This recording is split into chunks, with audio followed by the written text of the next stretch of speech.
Hey folks, it's that time again to check your serpentine belts or your belts to make sure that they are not cracked, dry rotted, or about to go. Okay, this is a Daco belt. This has been on around 3 years now. Okay, time to check them. The replacement one is going to be a Continental, but this is not the side you're looking for. Okay, see how nice and smooth it is?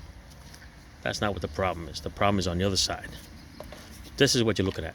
Okay, you're looking at the rib side. You see all the cracks.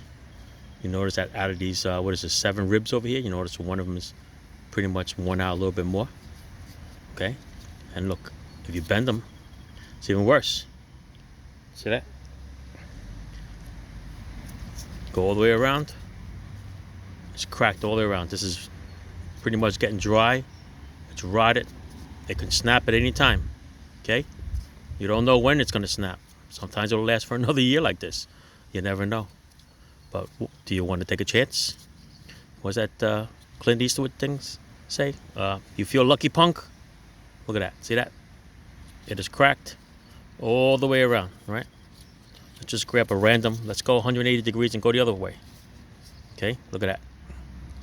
Same thing. It's cracked. It's time to go. All right, so play it safe. Get your belt changed. You do not want to get stuck on the road with a belt. Okay, because then it doesn't turn the water pump on certain cars. No power steering. All of a sudden, the car is going to overheat and it's going to stall, and that's it. And you don't want the car to overheat either because you don't want to mess up the engine. But look at that. All right. But there are some cars that when the belt flies off, it still runs. Okay. See that? See that bad crack? Look at that. All right. That's it. Time to check your belts, people. Change it when you can. I know it hurts with the price, believe me. This little belt here was $50 from AutoZone. All right. Thanks for watching. Ciao.